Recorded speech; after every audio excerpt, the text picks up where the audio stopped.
By Design. Today I will be making pozole with my mom. It is Christmas Eve, so happy Christmas Eve everybody. I hope that you guys enjoy our video today. We will be sharing a trademark dish for our family every year, which is pozole for Christmas time. Usually my grandma makes it, but since she's in San Diego, me and my mom will be doing it this year. And I'm gonna vlog the whole experience and I hope you really enjoy. And yeah, if you didn't know, I just graduated from GCU with my bachelor's in psychology, and so I moved back over here to Nashville, Tennessee from Phoenix, Arizona. And so far we have just gone through a freeze, which is a historical event for Tennessee, and it is insane. Please forgive the noise in the background. It is Christmas Eve, so lots going on. We're washing dishes just to prepare for making sure we have enough bowls for everybody. And you know, this is my house, so it's gonna be kind of noisy. But I'm really excited to be back home for the holidays and, well, just back to Tennessee and get started on my next steps. And yeah, but back to the freeze. It went to below 30 degrees, and yesterday it was literally 1 degree outside and it was freezing. I did not step outside at all yesterday. It was so cold, and so it's a historical event. Like, we haven't had a freeze like this in I don't even know how long. And today it is like 15 degrees outside, and so it's nice and pretty outside with the snow and the ice. But yeah, it's kind of dangerous to be on the road, so just be careful out there. And yeah, we're gonna enjoy some good warm soup and keep warm. Okay, so the first thing we're getting started is we have this big pot going. We're boiling it right now. That's where we're gonna cook the dish. We're gonna put our meat in there, and we're gonna make the sauce from scratch and everything. So first thing we're gonna do is we're gonna open these chiles. They're Chile California and the Chile Guajillo. And we're gonna cut them open, we're gonna deseed them, and then this is gonna be the base for our broth. We're gonna do about 5 of each for our big olla. And we just want all the seeds out. See, you just want all the seeds out. That's it. We're gonna do 5 of them.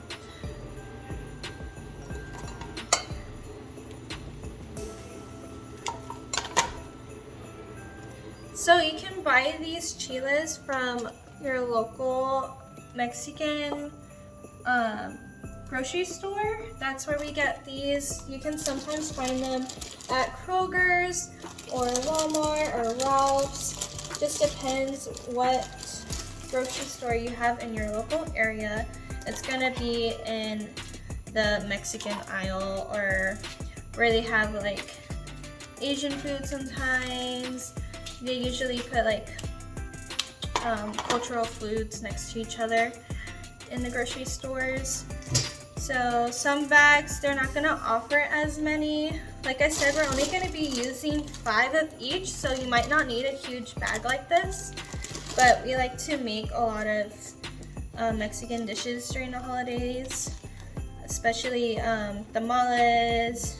We love to make pozole, menudo, like just different recipes. So these chiles come in handy, so we like to get the big bags. We also like to make our own salsas and all that jazz. So how I cut the chile is I cut off the top first, and then I just go from the top and I slit all the way down the middle, and that's just how I open the chile to deseed them. It's pretty easy. We use kitchen scissors. I'm not sure if there's a specific name for them or anything, but that's just the best way I've notice to do it. If you have other ways, let me know in the comments below. Listen to her, she's my mom, so I'm just following what she does. Get your heat and really spice up your pozole is by using the chile de árbol. They're the smaller ones, the little smaller ones, and these can carry some heat. These are actually very hot. This batch came very spicy, so I will only be adding 1 to 2 of these. I think that seems spicy myself. So why are we using chile guajillo and chile California? Because we like that smokiness. We like the smoky taste to flavor the broth. And are they both smoky, or is it just one of them? The California chile is more of a sweeter note, and the Mexican guajillo, the chile guajillo is, and the Mexican chile, they're more smoky too, but the California one, just I prefer it. I don't know if it's because I'm from California, but I like the flavor. Okay, so we did 5 of these. Do you want more? Because these ones are kind of small. Which ones are those? These are the chile guajillo. I think maybe 2 more. 2 more? Okay. Yeah. Because they're on the smaller scale. They're not. This is a normal size, and these are the more of the smaller ones. So we're gonna add a little bit more of the guajillo. And for the apple ones? Just 1, maybe 2. We'll see. Yeah, we'll just put 2 on here. 2 good ones, and then we're gonna see how spicy these are. These are actually really spicy. They usually don't always come so spicy. Sometimes they just have a good heat, but for some reason this batch gave me a lot of heat. This is my home-in chef. She cooks amazing, and she teaches me everything I know, and I value her opinion when it comes to cooking for sure. So how long does pozole take to cook on average? My mom cooks her pozole overnight. But she likes to use different. She uses an olla, a big pot, and then she also uses a crock pot because she cooks for the entire family, and there's a lot of us. And with that, she always makes a lot. But for us, since it's just my family of 5, it's gonna take us I'm gonna cook it about 3 to 4 hours. And does that give the meat enough time to get nice and Plenty. tender? The meat will be done within maybe 2 to 3 hours, but we want to give it that little extra. And what type of meat are we going to be using for our pozole? We are actually using pork meat. We couldn't find the kind of meat, the cuts that we wanted, so we did like the thick cut of pork chops with the bone in. And then we got just the pork loin, and then we got pork feet. I like, me personally, the pork feet is my favorite. It's gelatinous and the ooey gooey, and it really flavors your broth. Very delicious. Good. The fat, it's good, and that's why we only have it once a year. Yes. Okay guys, we'll be back when we start our next steps. Okay, so the spices we will be using for the pozole are oregano, bay leaves, onion, garlic. We have garlic salt. We have regular pink Himalayan salt and pepper. And of course you're going to be doing these spices to your own preferred taste.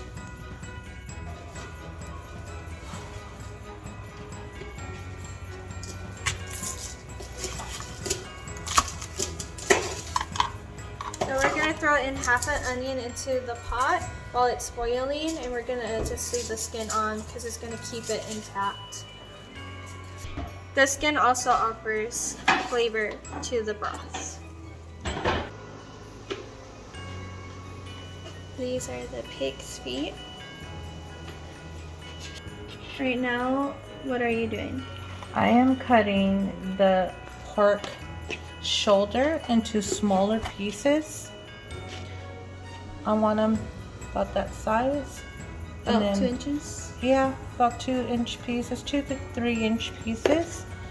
And then I'm gonna do the one with the bone, just leave it whole. I personally like the meat with the bone because I like to suck the bones after. You get all the broth from the soup and all the spices. It's so good. It's very important that you have a good sharp knife. It gets the process of cutting through the meat a lot faster than having an old dull knife. Where do you recommend that people get their knives? I just got my set from Costco and it was a great deal. Okay. Now, are your knives stainless steel? I prefer stainless steel, yes. Why is that? Is it just the quality is better? For me, it's the quality is better. Also, they last you a long time. So it's like a good investment to invest in some good quality knives. These just, I happened to get them when they were on sale, so I grabbed those as soon as I could. And they've been the best investment so far in my kitchen, besides my pots and pans. Okay, so right now we're just washing the pork feet and the pork chops. Yeah. That's important to wash them. If you just want to get that extra little slime off of them, make sure that they're clean. You want to make sure when you're looking at the feet that you're cleaning the feet. They don't have any hair on them or anything that looks gross. You just remove it. So what I did was I put the pork meat that I cut up into about bite sizes, about 2-3 inches.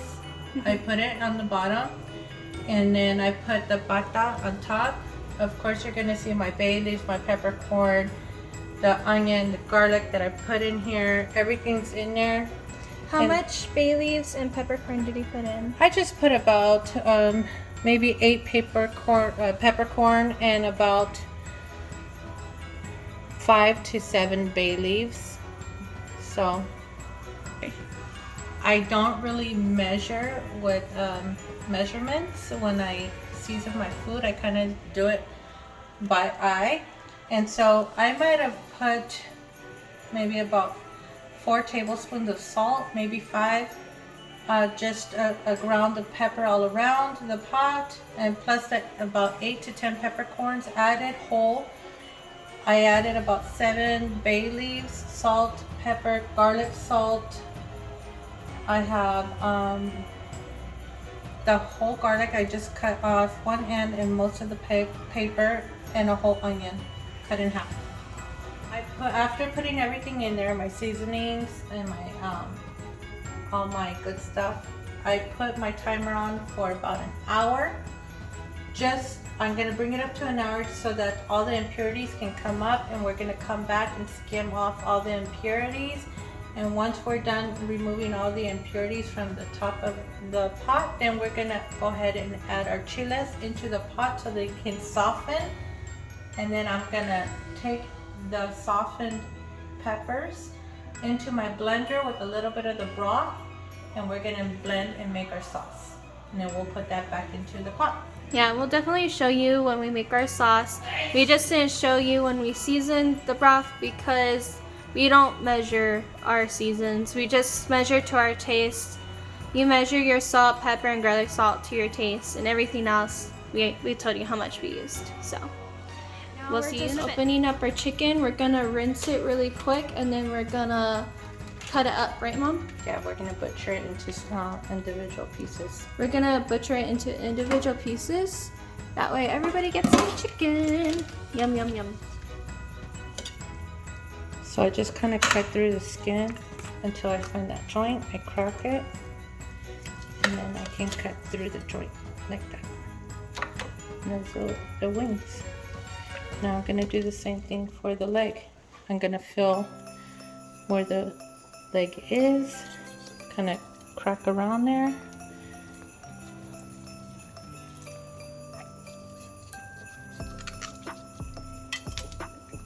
So See, there's a joint. And I can either pop the joint out and cut it,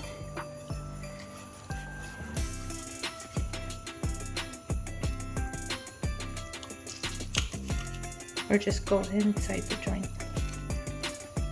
Voila. And there's a piece. Okay.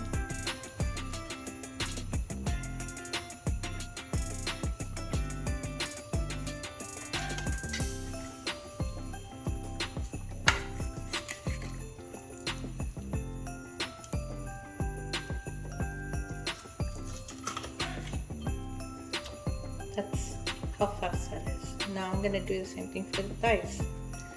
And just get rid of the skin because we're not even gonna use the skin.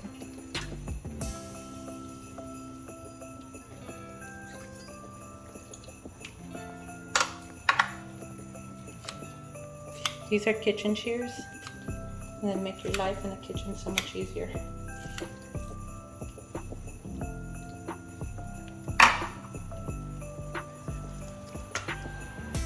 So I just kind of felt where the bone is, and I'm gonna cut.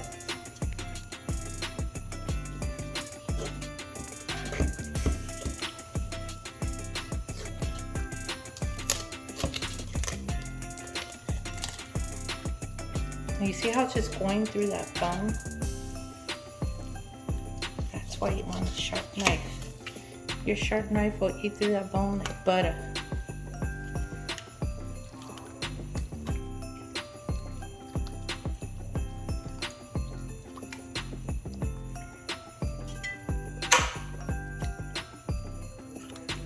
Now for people that don't want to butcher their chicken, just buy them in pieces, which is what I've done before.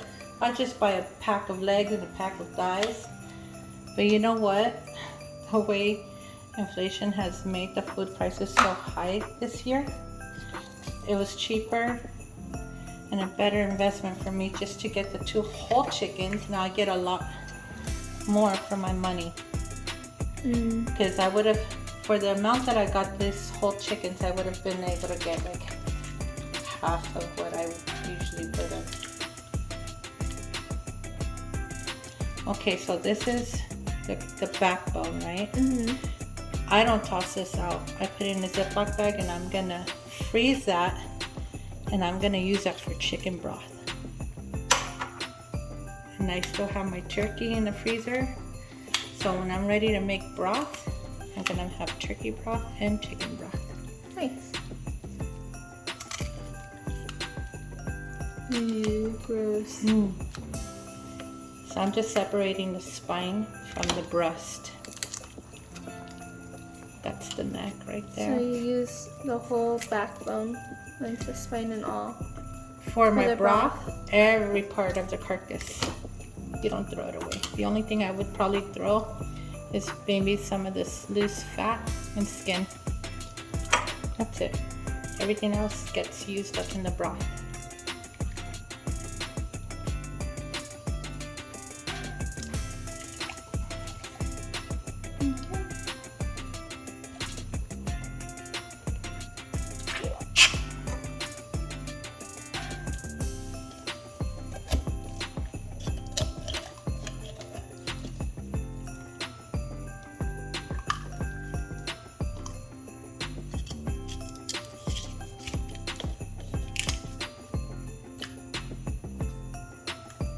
That is all our chicken.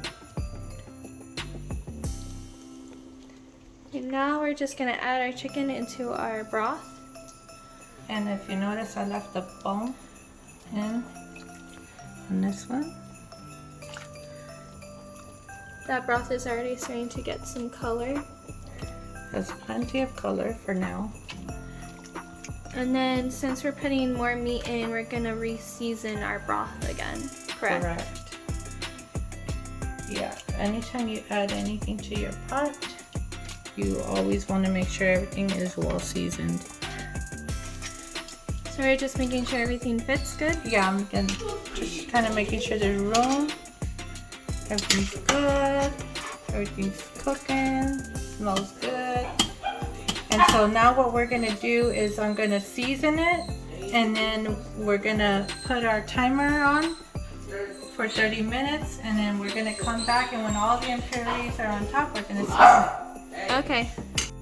So we're dog sitting, so you're gonna hear these guys in the background. They just got here. Alrighty. So I'm gonna season it with pink Himalayan salt, and I'm gonna go ahead and just put a little bit more, not too much. And what I know I'm not measuring, I'm sorry, I should have used measuring, but basically I just covered the whole pot with a little sprinkle of salt, and I know that it's gonna be well seasoned. And then I'm gonna do the same thing with the consommé. This is chicken bouillon, and I just kind of make sure that I go all around the pot like that, and I know that's perfect. And I can always go back and put more. If you notice, I was very light-handed with that, because you don't want big chunks to fall in. I do the same thing with the garlic salt. And then my pepper, I'm gonna do the same thing. What I do is I go around the pot, and I make sure the whole top kind of gets covered. And that's it. That's it for now. I'm gonna just mix it in. And then we're gonna check on it in about half an hour to remove all the impurities. Okay, so as you can see, there's hardly any impurities in the pot. And that's because we didn't really have any of the pork meat with the bones in it. So you see it's nice and clear. Mm-hmm. So what we're gonna do is go ahead and put our chili pods to soften inside. Usually impurities, it looks like foam, right? Like, yeah. There's a foam film that's like on top of the water. And remember, I told you we're only gonna just put one of these, the chile de árbol, because mine are super spicy. So we're just, actually I'm not gonna even put it in there yet. I'm gonna put that when I blend the sauce together. And I'm just gonna get them wet, and then we'll come back about 10 minutes later and blend those up. Okay? So you're gonna take them out of the pot and blend them? Yep. Okay. Okay, so it's time to remove our pods. It's time to remove our pods from the broth, because we are gonna get ready to blend them now.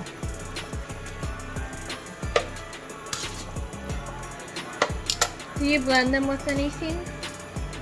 I'm gonna take about a cup of the broth, and I'm gonna check to see the seasoning of the broth to see if I need to add any more seasoning. But it looks good, so let me just grab a spoon, taste it.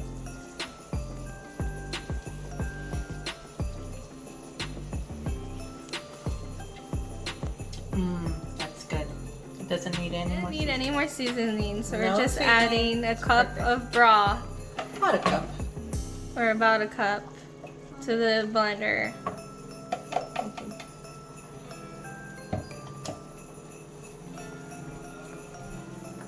I'm making myself a sandwich because the soup takes a while to cook, so I'd be snacking.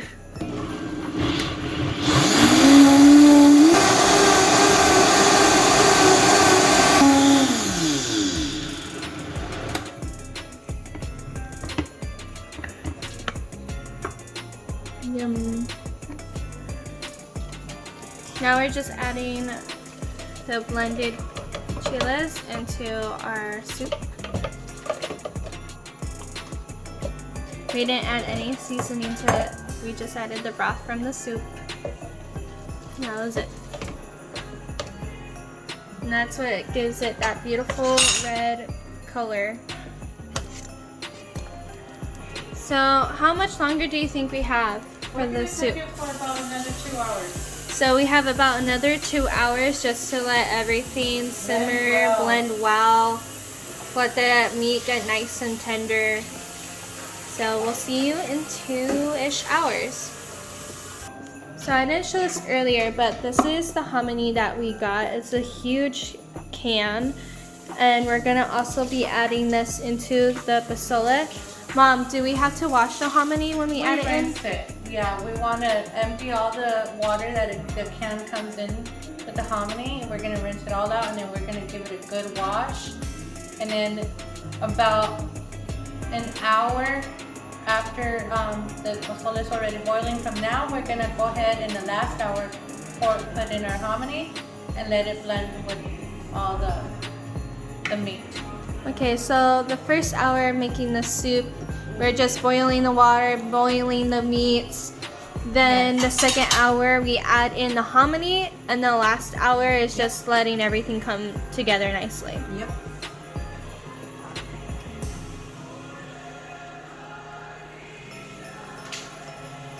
Delicious.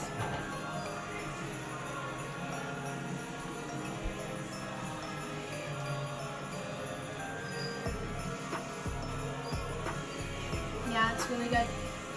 Now we just took out the hominy into the strainer to strain out all the juice in it, and we're going to rinse it really well, and then we'll add it into the soup.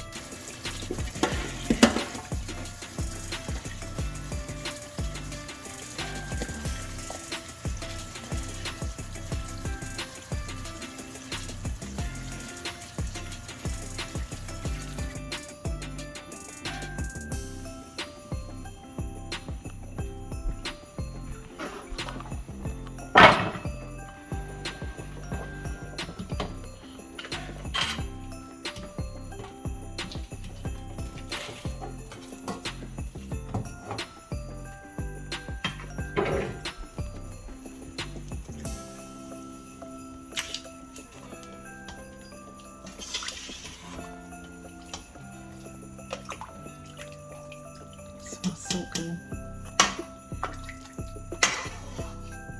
And now we're gonna let it cook for about another hour. Because it's super cooked already. So probably instead of an hour, we're gonna actually cook it for about half an hour. Okay, so my mom and my sister prepped all the veggies. So we have cabbage, we have some more oregano that we like to top on top of our soup, cut up radish, cilantro, and some diced onion. We like to use a chopper because that helps chop the onion, and yeah. So I'll show you the final product soon. Okay, Hold on. It is time to serve.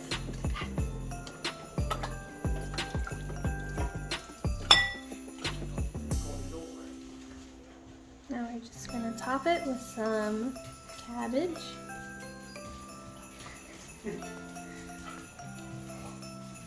Cilantro, onion, and some radish. And top it with a little oregano. And voila, that is our pozole dish. Now it's time for a taste test. I'm gonna be taste testing, right? First, you gotta get that nice smell. Oh, it smells great. Is it good? It's good. Is it delicious? Yeah. Okay, now it's time for the taste test. Here's the final product, and I can't wait.